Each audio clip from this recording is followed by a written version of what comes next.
Alhamdulillahilladzi ja'ala ilma dhaharan lil-nufus wa nuran lil-basair wa hadiyan ilal jannah. Asyhadu an la ilaha illallah wahdahu la syarika lah wa asyhadu anna Muhammadan abduhu wa rasuluhu shallallahul Qur'an. Allahumma shalli wa sallim ala rasulika karim Muhammad sallallahu alaihi wasallam wa ala alihi wa ashabihi wa man tabi'ahum bi ihsan ila yaumiddin. Summa amma ba'du. Puji dan syukur senantiasa dan tidak pernah bosan-bosannya kita panjatkan kehadirat Sang Maha Pencipta Allah Subhanahu wa Ta'ala, yang mana dengan limpahan karunia-Nya, rahmat-Nya, hidayah-Nya, serta anugerah-Nya kepada kita semua, kita kembali masih diberi kesempatan, kesehatan, dan usia panjang oleh Allah untuk sama-sama dan senantiasa memastikan diri kita di jalannya dengan menjalankan segala perintahnya dan menjauhi semua larangannya. Salawat dan salam juga tidak pernah lupa kita haturkan kepada junjungan Allah Nabi besar Muhammad sallallahu alaihi wasallam, di mana beliau telah bersabda dalam sebuah hadisnya, "Man salaka tariqan yaltamisu fihi ilman, sahalallahu lahu bihi tariqan ilal jannah." Barang siapa yang meniti satu jalan untuk menuntut ilmu agama Allah, maka niscaya Allah Subhanahu wa Ta'ala menjaga baginya jalan menuju ke surga Allah. Bapak Ibu kaum muslimin dan muslimat, jamaah sholat maghrib dan juga isya yang dimuliakan oleh Allah, mari pada kesempatan malam yang mulia ini sambil kembali kita di rumah Allah, mari sama-sama kita kembali melanjutkan pengajian fikih kita dengan kitab Al-Fiqhul Islam wa Adillatuhu karya Syekh Wahbah Az-Zuhaili rahimahullahu ta'ala. Dan insyaallah pada kesempatan malam ini kita kembali akan melanjutkan bacaan kita berkaitan dengan ahkamul wilayah, hukum-hukum syariat yang berkaitan dengan perwakilan. Bapak Ibu yang dimuliakan oleh Allah, menyambung apa yang telah kita sampaikan pada pertemuan yang lalu, al-wilayah itu boleh diujri wa bighairi ujri. Al-wilayah boleh didasarkan atas upah atau juga boleh tanpa menerima upah apapun, dua-duanya boleh. Maka Syekh Wahbah Az-Zuhaili mengatakan kepada kita, tasihul wilayatu bi ujrin wa bighairi ujrin. Maka wilayah dibenarkan di dalam syariat dengan upah atau juga tanpa adanya upah. Di anna Nabiya sallallahu alaihi wasallam kana ya'ashu ma'luhu liqabdi sadaqati wa yaj'alu lahu uqlatan. Karena dulu Nabi Muhammad di masa hidupnya mengutus beberapa sahabat yang bertugas menjadi pemungut zakat atau juga penerima sedekah. Jadi kata zakat dan sedekah di dalam ayat Al-Quran terkadang maknanya sama dan terkadang maknanya berbeda.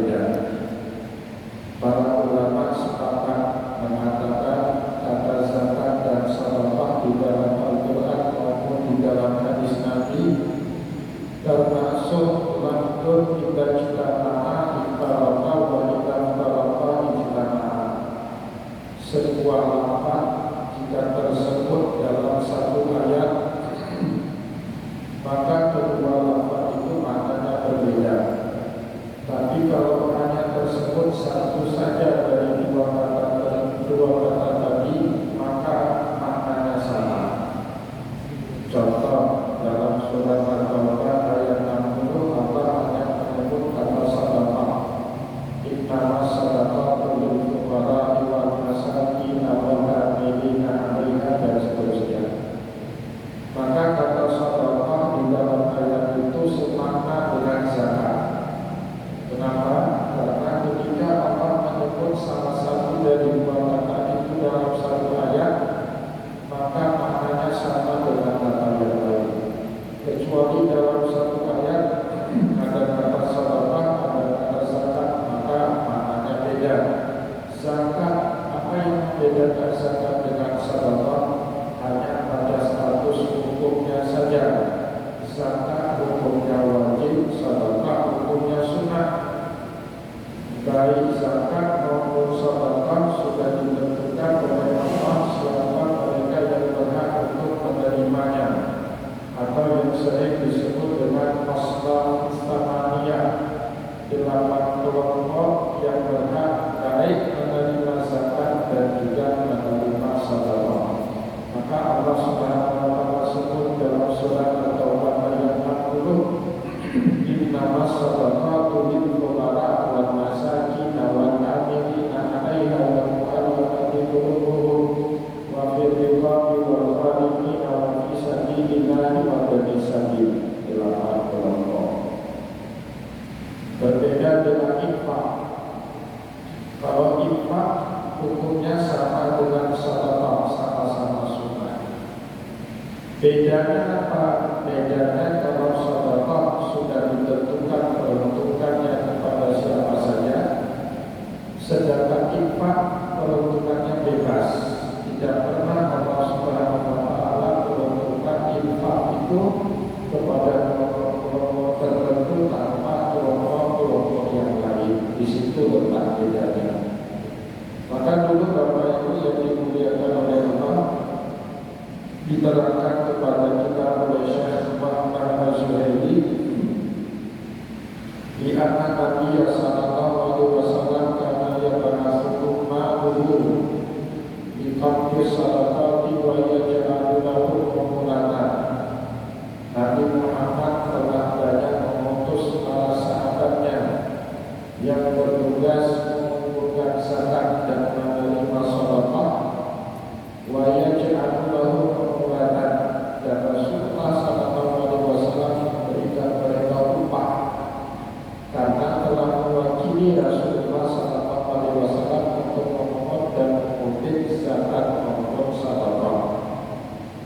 Bapak Ibu yang dimuliakan oleh Allah, di sini para sahabat kan wakilnya Nabi yang seharusnya memohon mengutip zakat, sedekah dan infak dari kaum muslimin itu bukannya para sahabat, tapi Nabi langsung. Tapi kan tidak mungkin Rasulullah SAW melakukan perjalanan sangat jauh ke negeri Yaman atau ke negeri Syam hanya untuk mengumpulkan zakat dan sedekah dari penduduk setempat. Maka oleh sebab itulah Nabi Muhammad mengutus para sahabatnya mewakili Nabi Muhammad, dan atas jeripayah mereka itu kemudian Rasulullah SAW memberikan mereka upah. Bapak Ibu kaum muslimin dan muslimat jamaah pengajian yang dimuliakan oleh Allah, walihada qala lahu abna'ul amin. Dan pada saat itulah sebagian daripada petugasnya Rasulullah berkata, lau ba'asna ala hadhihi sadaqah fa'addi ilaika ma yu'addin nasa wa nusibu ma yusibuhun nas. Jikalau engkau mengutus kami untuk mengumpul dan mengutip sedekah maupun zakat dari penduduk setempat, Fanu'addi ilaika ma yu'addi nas, dan kami melakukan apa yang dilakukan oleh banyak orang dalam mengumpulkan sedekah maupun zakat. Wa nusibu ma yusibu nas, maka kami juga berhak mendapatkan apa yang didapatkan hak oleh orang yang mengumpulkan zakat dan sedekah. Ini Bapak Ibu ternyata hak boleh bagi orang yang ditugasi mengurus zakat, mengurus sedekah, yang mewakili Rasulullah untuk mendapatkan upah. Maka Allah Subhanahu wa taala sebutnya di dalam Al-Qur'an, salah satu orang yang berhak menerima zakat dan sedekah wal 'amilina 'alaiha, mereka yang bertugas mengumpul dan menyalurkan zakat dan sedekah. Mereka berhak, kecuali kalau mereka termasuk shahibul baitnya Rasulullah, itu tidak boleh. Karena Rasulullah SAW secara tegas telah melarang shahibul baitnya, keluarganya, anak-anaknya Nabi, cucu keturunannya Rasulullah untuk menerima dalam bentuk apapun, baik zakat maupun sedekah. Mereka tidak boleh terima. Cucu Nabi Muhammad SAW sebagaimana Rasulullah tidak boleh menerima pemberian apapun dari zakat maupun sedekah, meskipun mereka adalah amil. Tapi amil kadang-kadang Ustaz, iya, dengan syarat amilnya bukan dari ahlul baitnya Rasulullah. Tapi kalau amilnya berasal dari ahlul baitnya Rasulullah, mereka pun tidak boleh menerima bagian daripada zakat, bagian daripada sedekah. Wa inna bikalata berjaizun la yajib ala wajib qiyam biha. Yang namanya bikalah itu bukan akdul lazim. Akdul lazim itu akad yang setelah terjadi akad tersebut, Bapak Ibu, terjadi komitmen antara para pihak yang terlibat dalam akad tersebut. Contohnya jual beli itu disebut akdul lazimun di dalam syariat. Maknanya apa? Semata-mata pembeli menyerahkan harga daripada barang, maka si penjual wajib segera mentasbih atau menyerahkan barang yang dia jual kepada si pembeli. Itu harus, tak boleh tak. Kalau salah seorang tidak melakukan yang menjadi kewajibannya, penjual tidak menyerahkan barang atau pembeli terima barang tapi tidak bayar uang, salah satu dari kedua pihak itu berdosa di hadapan Allah. Kita sering menyebutnya dengan istilah uang prestasi, ya. Kalau dalam bahasa dan kita disebut dengan uang prestasi. Kenapa? Jual beli itu akdul lazim, akad yang mengikat para pihak yang terlibat di dalamnya. Begitu juga sewa menyewa, itu akdul lazim, kita terima harga dan sewa. Tapi kunci rumah tidak kita beri kepada yang mengambil sewa rumah kita. Justru kita kasih kepada orang lain, itu dosa kita berlaku, ya. Uang sewa orang kita terima, tapi rumahnya kita tidak kasih, bahkan justru kita terima uang sewa dari orang lain dan kemudian rumah itu kita sewakan kepada pihak kedua, itu kita dosa. Tidak dibenarkan di dalam syariat. Bapak Ibu kaum muslimin dan muslimat yang dimuliakan oleh Allah, berbeda dengan akad bikalah. Akad bikalah ini disebut akdul jaiz. Boleh-boleh aja. Kalau kita mau membantu orang menjalankan apa yang seharusnya menjadi tanggung jawab orang, kita bantu, kita jalankan, boleh. Kita tak bantu juga boleh. Maka disebut dengan akdul jaiz. Wali'atan bikalata akdul jaiz la yajib ala waqti al-qiyam biha. Pada prinsipnya, pada awalnya seseorang itu tidak punya tanggung jawab apapun, tidak punya kewajiban apapun untuk menjalankan kepentingan yang menjadi haknya orang lain. Jadi Bapak Ibu yang punya urusan Bapak Ibu bukan urusan kita. Tetapi Bapak Ibu kalau sudah terima upah itu ada ikatan, ya kan itu sudah beda cerita. Kalau sudah terima upah, tapi prinsip dasar daripada akad mukalla itu akad jaiz, boleh-boleh saja, boleh bantu, boleh enggak, tidak ada yang terikat.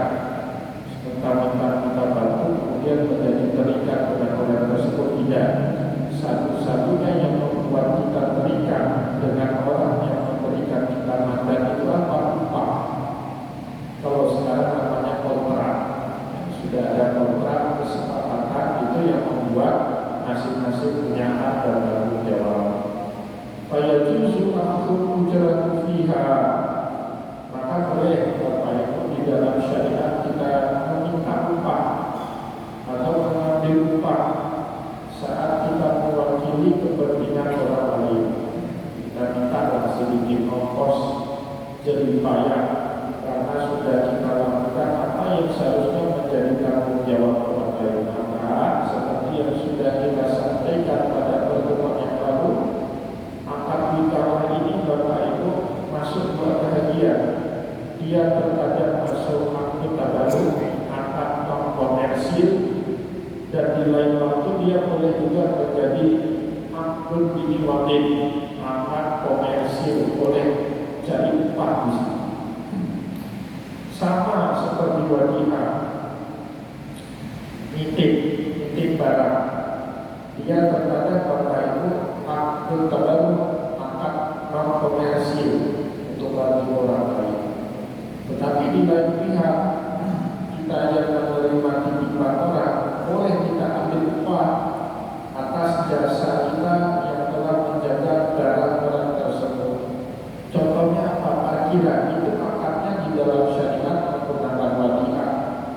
Kita parkir kendaraan di suatu lahan, di suatu tempat, kemudian diambil uang parkir, itu wadihah, tapi wadihahnya komersil, boleh.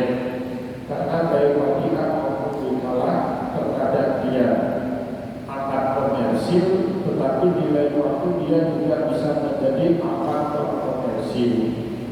Maka disebut di sini oleh Syekh Muhammad Zuhairi, fayajuzu akhdhu ujratan fiha, boleh mengambil upah dari setiap akad nikah yang kita lakukan. Bikhilaf syahadat, berbeda hanya dengan kesaksian. Ya, fa'innaha fardun yajibu ala syahidi adaluha. Kesaksian itu Bapak Ibu tidak boleh mengambil upah. Nah, bedanya di situ. Yang namanya kesaksian itu wajib. Bapak Ibu menjadi saksi mata dari satu peristiwa. Ada satu peristiwa, misalnya apa? Kejahatan pembunuhan.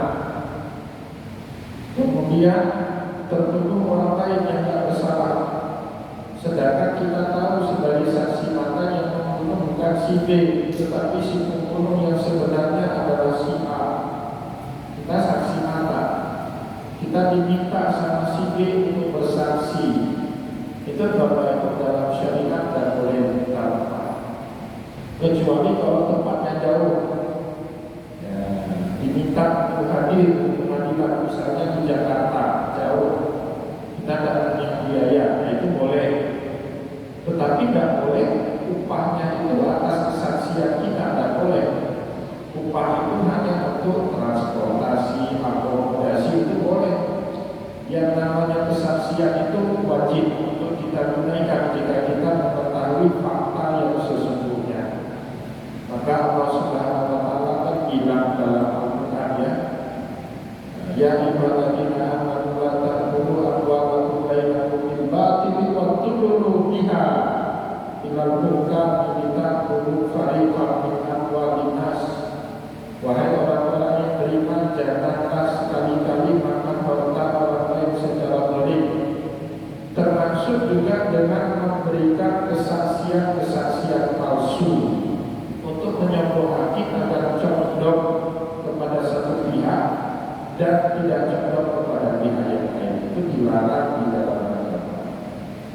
Nah, Bapak Ibu hati-hati kalau bersaksi, ya, apalagi saksinya itu di bawah sumpah. Sedikit kita ngomong tidak sesuai dengan fakta, maka sumpah itu akan makan kita.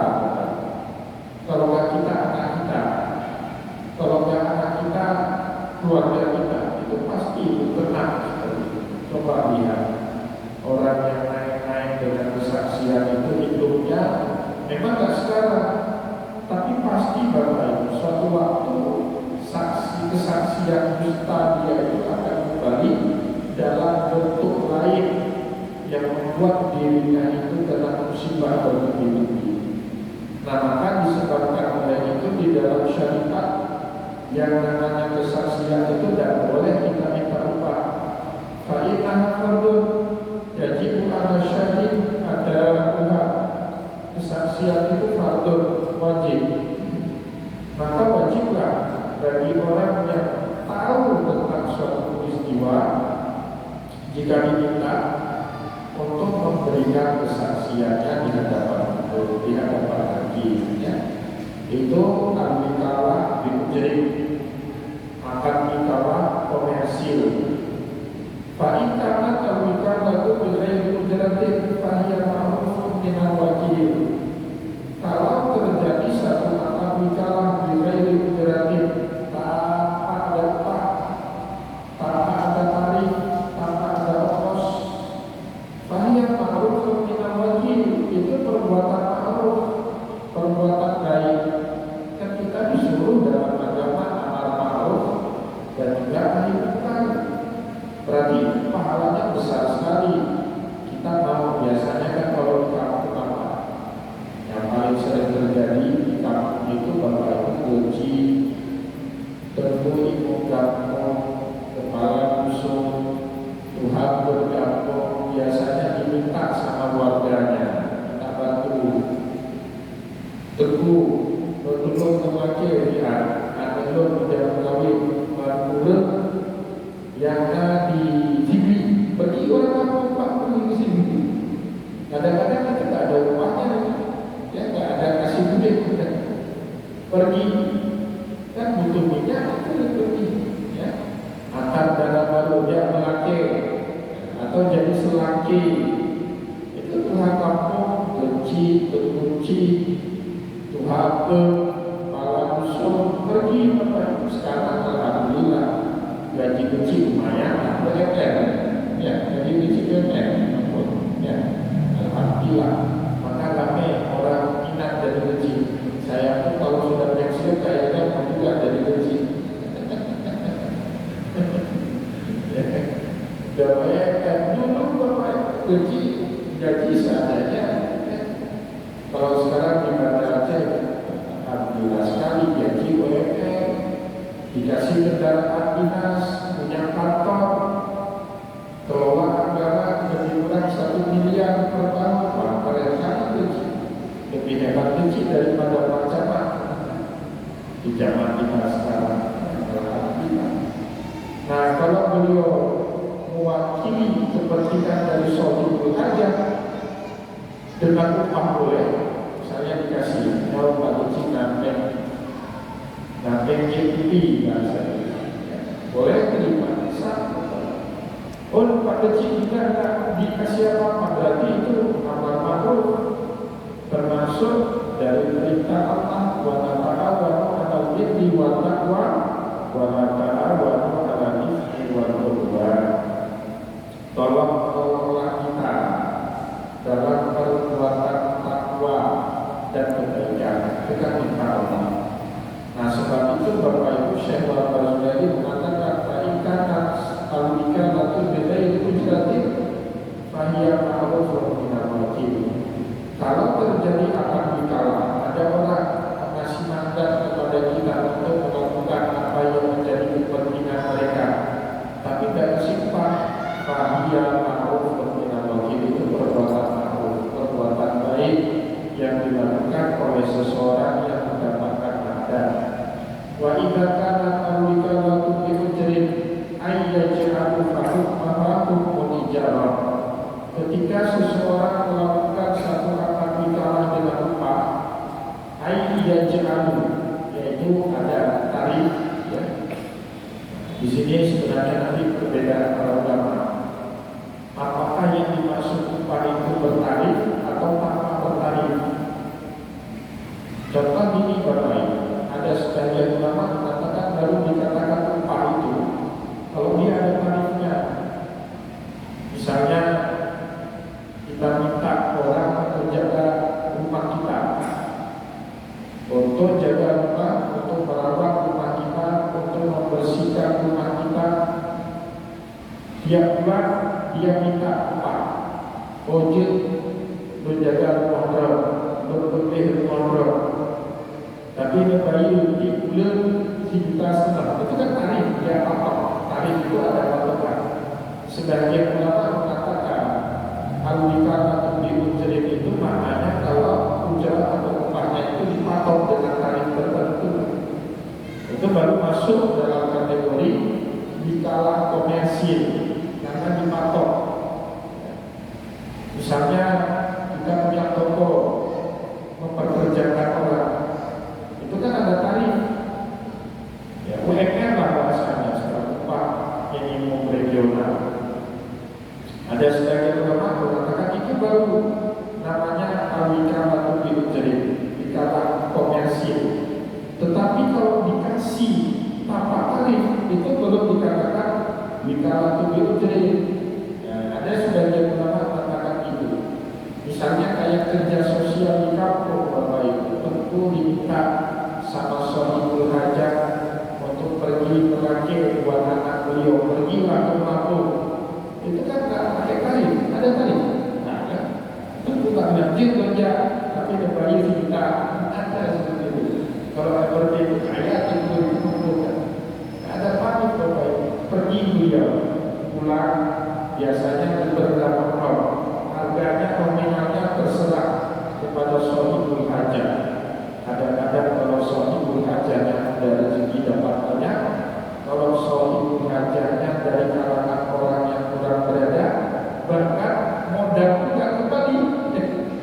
Pergi ke pengapung, pulang pergi, untuk minyak mobil minimal 400-500 ribu. Belum lagi makan, minum di jalan, sana kemari habis duit, satu mobil kita beli 700-800 ribu, katakanlah seperti itu. Waktu dikasih sama sohibul bid cuma 300 ribu perak. Itu kan tidak terlalu modal. Nah, ini masih masuk al-wikalah itu di al-wikalah itu pada wikalah non komersil, tujuannya bantu orang lain, ya, selama kita dapat tarif. Dan jangan itu kerja sosial Bapak Ibu kita dapat tarif, itu tidak boleh, ya. Kecuali kerja profesional itu memang sudah menjadi hak kita pasar tarif.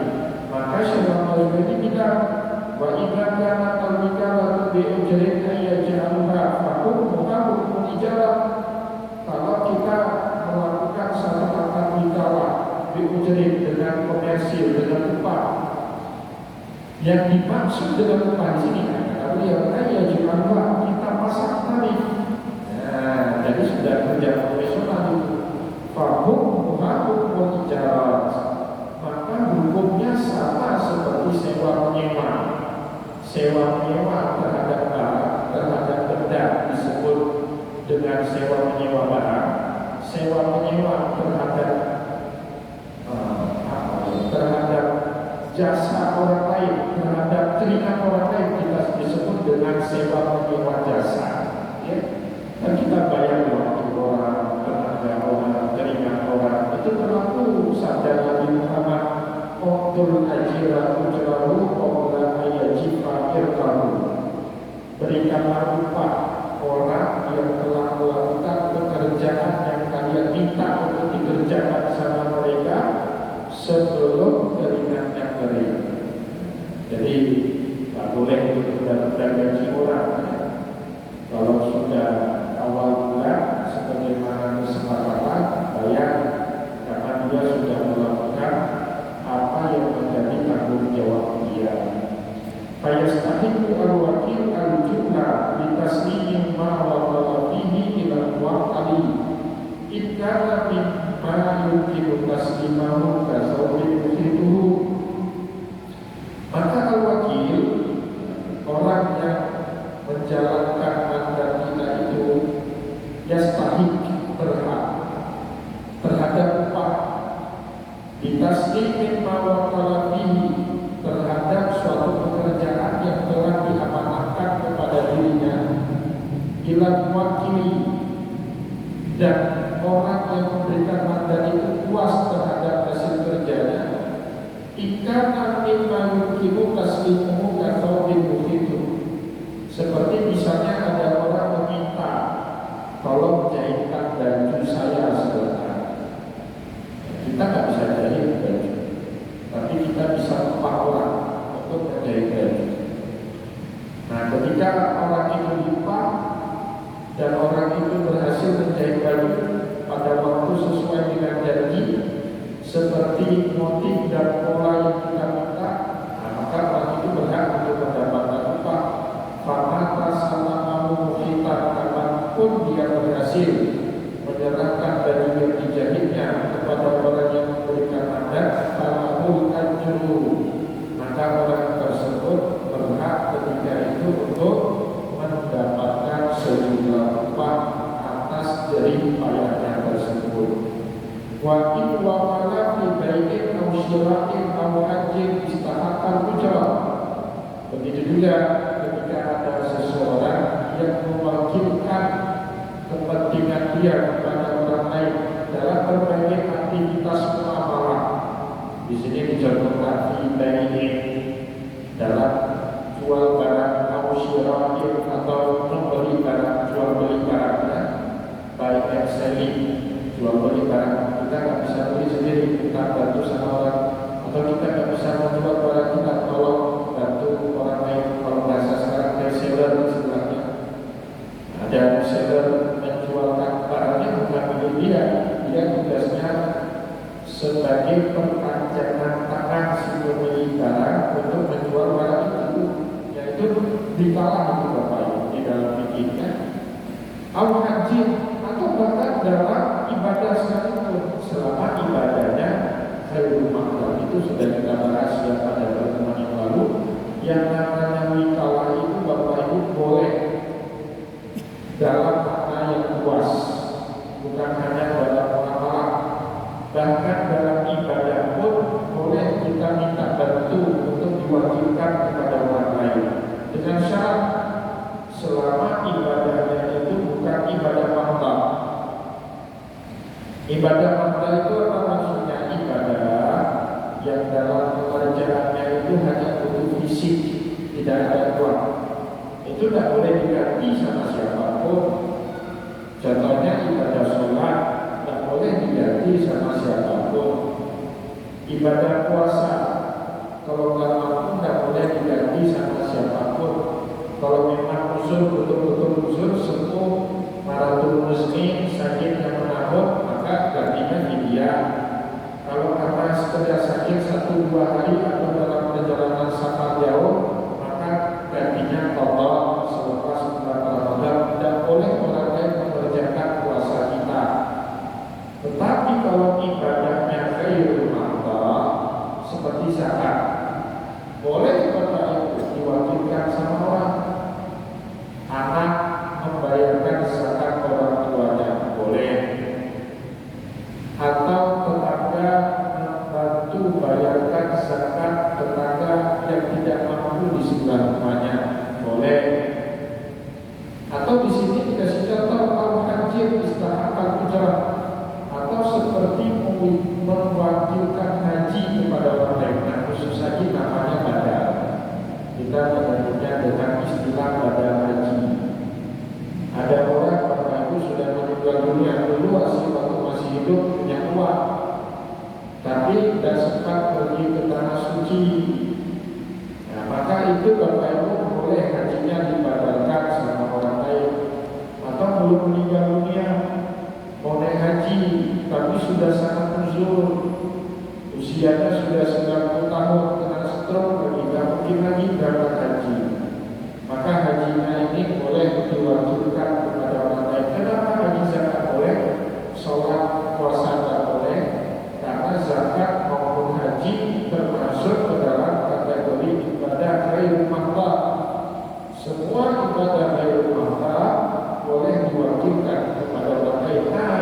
yang mewakilkan kita dalam menjalankan ibadah di rumah Allah itu Bapak Ibu boleh dia menerima upah.